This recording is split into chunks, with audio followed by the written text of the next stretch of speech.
coisas mais asquerosas e corrompidas que eu já vi na minha vida.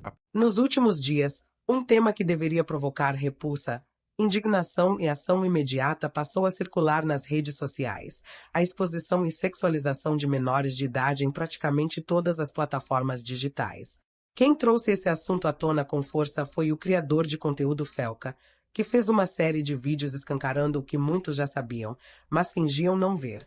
E aqui está o primeiro ponto que precisa ser encarado sem anestesia: porque é preciso que um youtuber, e não as autoridades, seja o catalisador dessa discussão. Vamos adentrar um pouco mais fundo na Toca do Coelho. Vocês conhecem a Bel para Meninas? Era protagonizado pela mãe da Bel e a Bel, na ocasião uma criança, onde a busca pelo engajamento extrapolava a normalidade. E surgiu um movimento de pessoas querendo proteger a Bel e derrubar o canal. Esse foi um dos maiores casos que já rolaram na internet sobre esse assunto. Vou oferecer trecho. Uma lambida pelo menos, Bel.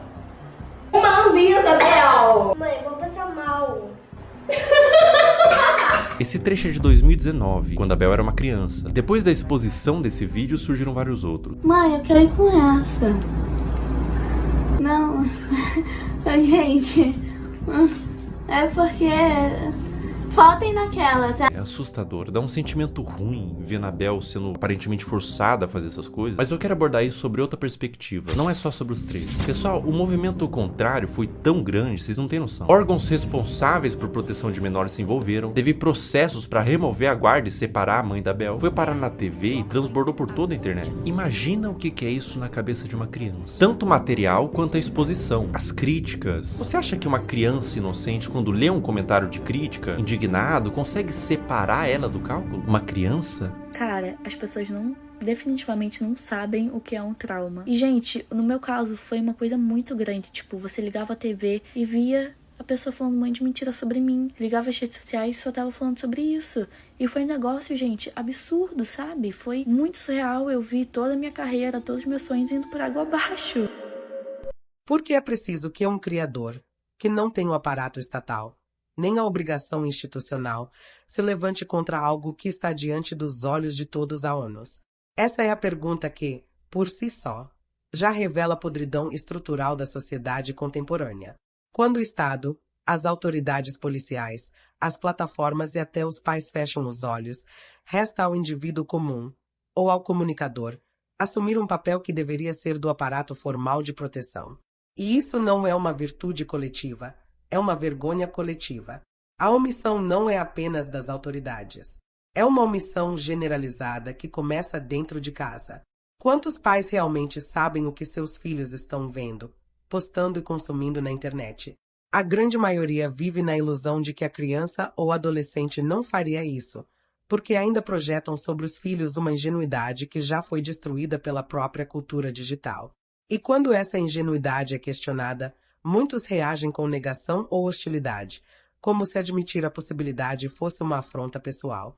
O resultado é um cenário onde a vulnerabilidade dos menores não é apenas explorada por predadores, mas também alimentada pela indiferença e pela negligência. E pior, por vezes, o próprio lar se torna cúmplice, não porque incentiva, mas porque se recusa a ver. As plataformas digitais, por sua vez, funcionam como vitrines globais. São máquinas de distribuição de conteúdo que conhecem cada detalhe sobre o comportamento de seus usuários, mas que convenientemente não percebem quando o conteúdo extrapola para o que é ilegal e antiético. O algoritmo não é neutro. Ele é uma inteligência moldada para priorizar engajamento e retenção, e isso inclui o conteúdo mais apelativo, mesmo que criminoso. A omissão aqui não é passiva, ela é ativa.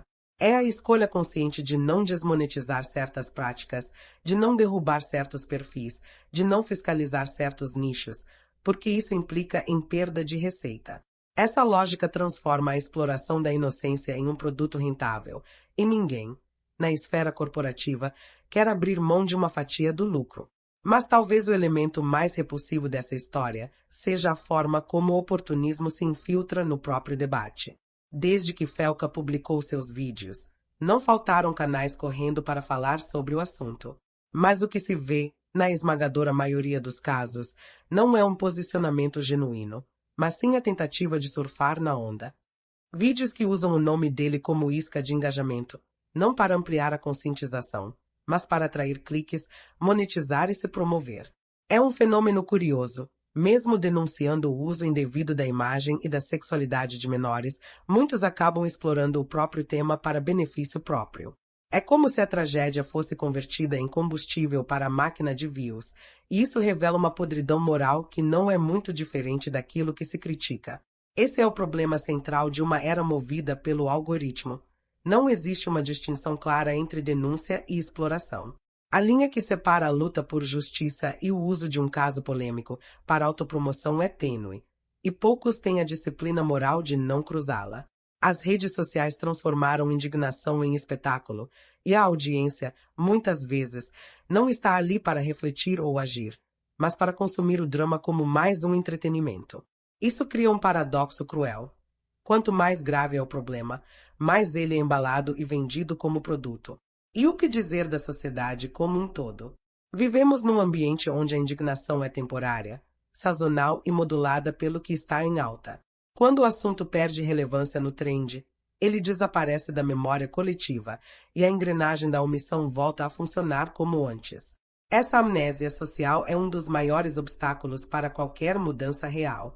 Porque se a pressão moral desaparece, as autoridades voltam a se sentir confortáveis em não agir, as plataformas relaxam sua fiscalização e os pais voltam para sua zona de conforto. No fim, nada muda. E a próxima geração de vítimas já está em formação. O caso Felca, portanto, não é apenas sobre a sexualização de menores. É sobre a estrutura de incentivos que faz com que crimes e abusos floresçam no ambiente digital. É sobre como todos os agentes envolvidos, Estado, empresas, famílias e indivíduos, contribuem, por ação ou omissão, para manter o problema vivo. É sobre a covardia de não enfrentar um inimigo que, embora se esconda atrás de telas e avatares, é absolutamente real e devastador. É também sobre a nossa incapacidade de manter o foco e a integridade quando algo exige sacrifício e ação constante. Enquanto a sociedade enxergar esse tipo de denúncia como mais um espetáculo a ser consumido, e não como um chamado à responsabilidade, continuaremos presos ao mesmo ciclo. Um caso grave explode. Alguém tem coragem de falar. Milhares comentam e opinam. Alguns ganham seguidores e dinheiro com isso. E, depois, silêncio. Até que outro caso apareça. Nesse ciclo, os únicos que realmente perdem são aqueles que não têm voz, as crianças e adolescentes que continuam sendo explorados enquanto o mundo discute hashtags. O silêncio das autoridades é um sintoma de um mal muito mais profundo: a substituição da ética pela conveniência. É mais fácil não mexer com grandes plataformas, não desafiar empresas bilionárias, não confrontar a cultura digital, do que assumir um embate que exige coragem política e moral. Da mesma forma, é mais fácil para muitos criadores pegar carona no caso de outro e gerar conteúdo rápido do que fazer o trabalho pesado de investigar, denunciar e propor soluções. E para os pais, é mais fácil entregar um celular na mão do filho e se convencer de que ele está seguro do que assumir a vigilância e a orientação que a responsabilidade parental exige. No fim das contas, a verdadeira pergunta é: estamos mesmo interessados em proteger os menores ou apenas em proteger nossa própria imagem? Porque proteger de verdade significa mexer em estruturas, incomodar gente poderosa, enfrentar a própria preguiça e a própria negação. Significa estar disposto a lidar com o desconforto constante de olhar para um problema que não vai se resolver da noite para o dia. E isso, infelizmente, é algo que poucos estão dispostos a fazer. Felca fez o que muitos não teriam coragem de fazer. Ele não só falou, como mostrou. E mostrou de uma forma que não pode ser simplesmente ignorada. Mas se o impacto dessa exposição se limitar a algumas semanas de discussões, se não houver pressão real para mudanças estruturais, o caso dele será lembrado apenas como mais um episódio que gerou polêmica e views, mas não gerou transformação. E nesse cenário, todos nós, autoridades, plataformas, pais, criadores e sociedade, seremos culpados. Não apenas pelo que fizemos, mas, principalmente, pelo que fingimos não ver.